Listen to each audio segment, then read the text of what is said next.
The HOA president tried to control me, even after I bought land outside her HOA, and the day I locked my new steel gate. She absolutely lost her mind. She marched up my gravel driveway like she owned the place, shouting that my 50 acres were still under her authority. Except she didn't know one thing. I had bought the only road that connected her HOA to the highway, and the moment my gate clicked shut, her power ended completely. She screamed. She threatened. Then she did the unthinkable. She called an emergency HOA meeting about my land. A meeting she wasn't supposed to hold, because the HOA didn't actually know the truth about her. The truth she's been hiding for years. The secret she never meant for anyone to uncover. And I was about to expose it in front of all of them. I wasn't looking to start a war with the HOA. I just wanted space. 50 acres of rolling fields, shady tree lines, a dirt road that disappeared into the horizon, a place where I could breathe. When I bought the property, I assumed Karen Whitmore, the HOA president from the neighboring development, would fume politely, maybe send a letter or two. I didn't know she saw everything she couldn't control as an attack on her kingdom. 3 days after closing, the first warning came. A neatly folded envelope in my mailbox, stamped with the HOA seal. Welcome to your neighborhood. It read, before listing a dozen community rules or rules that applied only to members of her HOA. Noise limits, fence heights, landscaping guidelines, even rules about mailbox style. I stared at the letter, laughing, not out of disrespect, out of disbelief, the audacity, the sheer entitlement. I called the number listed in the envelope. Hi, this is Karen Whitmore, HOA president. The voice said, syrupy but sharp. I cut in, calm and precise. I'm not part of your HOA. 50 acres, outside your boundary. You have no authority here. Her laugh trembled.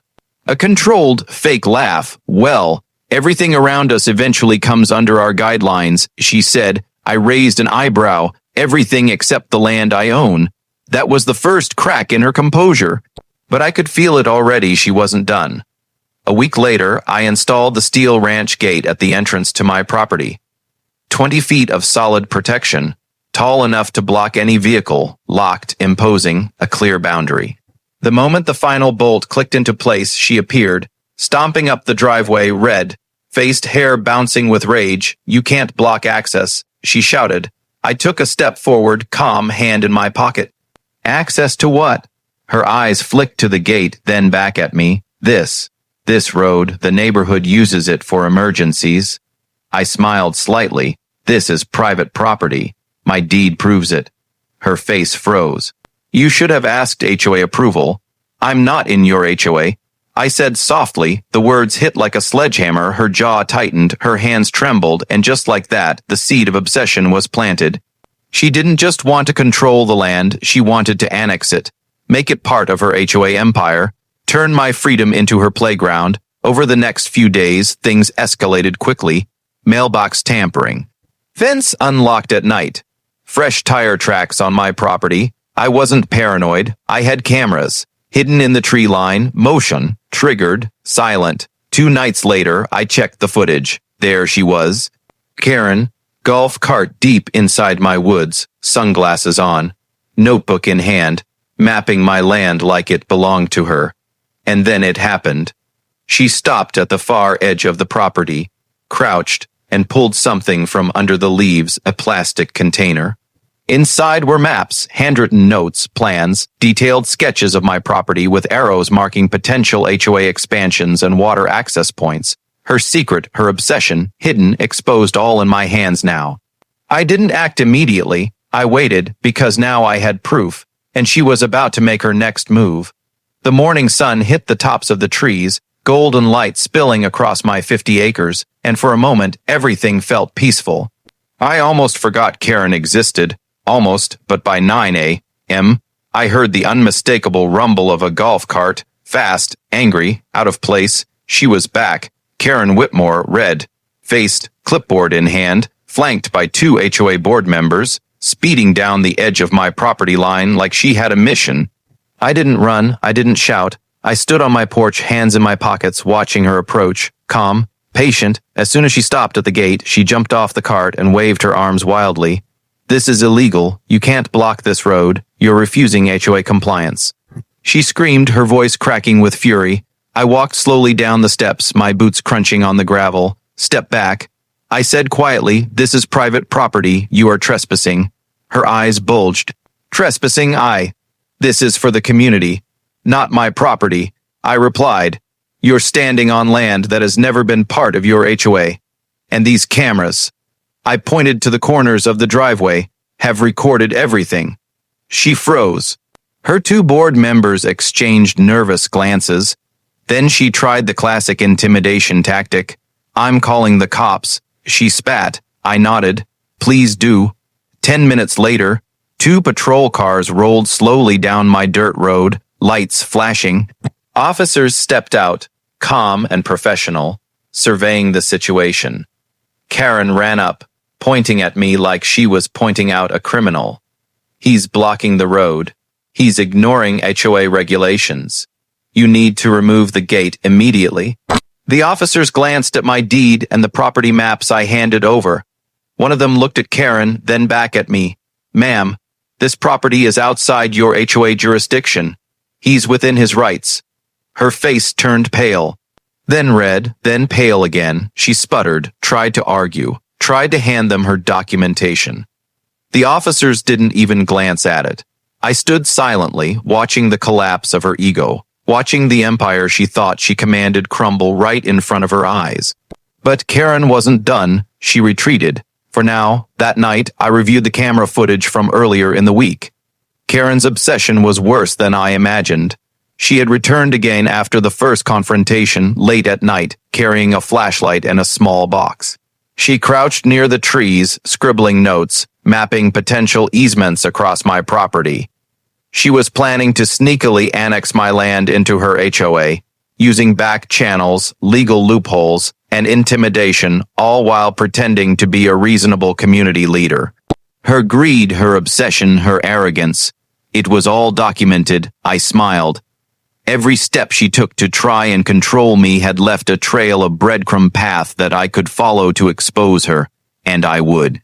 2 days later, a certified letter arrived. The HOA lawyers, they claimed, I was disturbing community harmony. My gate was an obstruction to emergency services.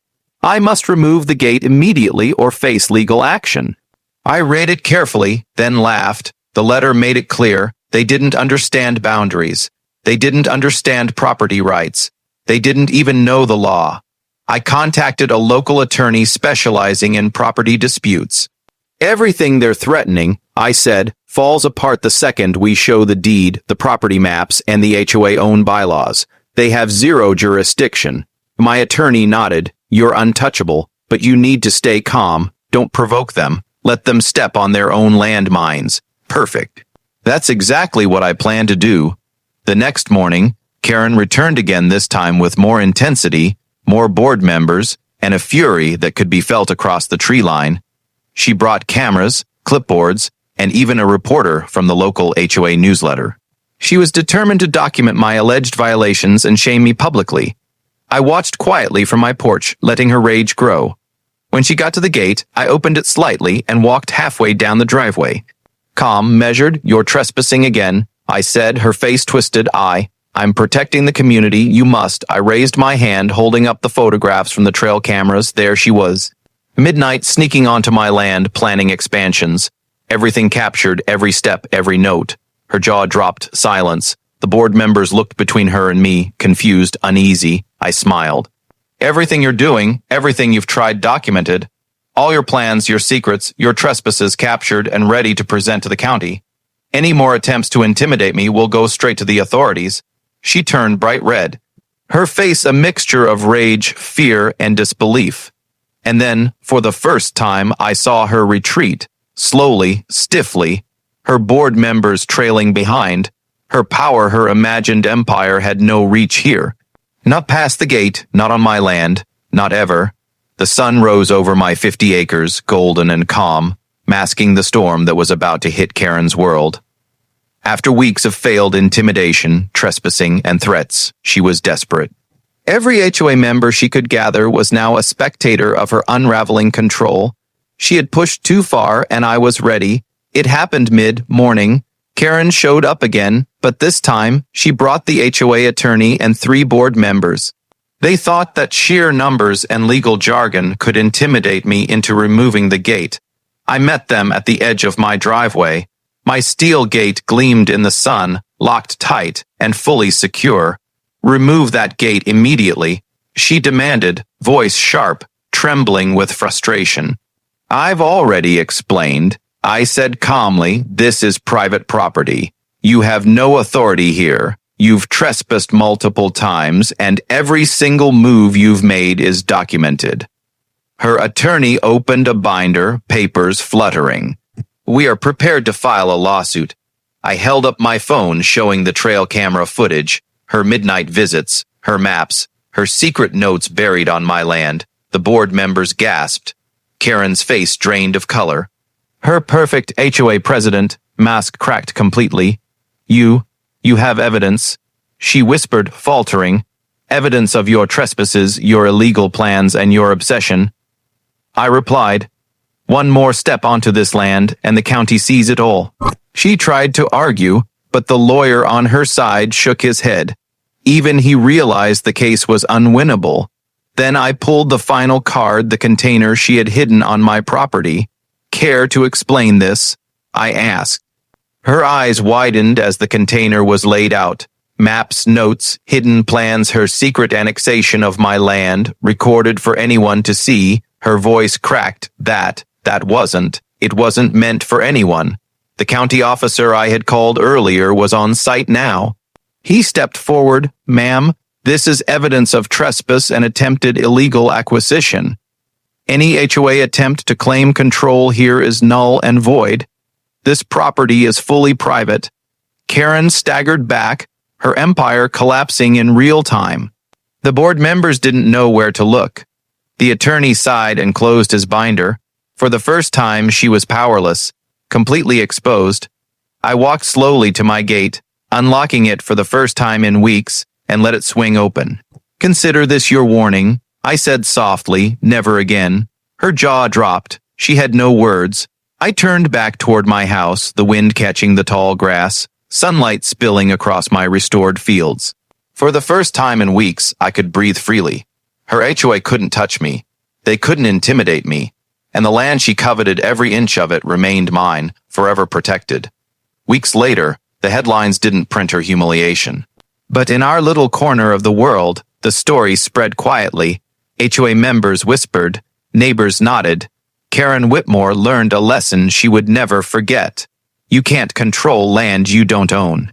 You can't extort a person prepared for your every move, and you can't take 50 acres from someone determined to protect it.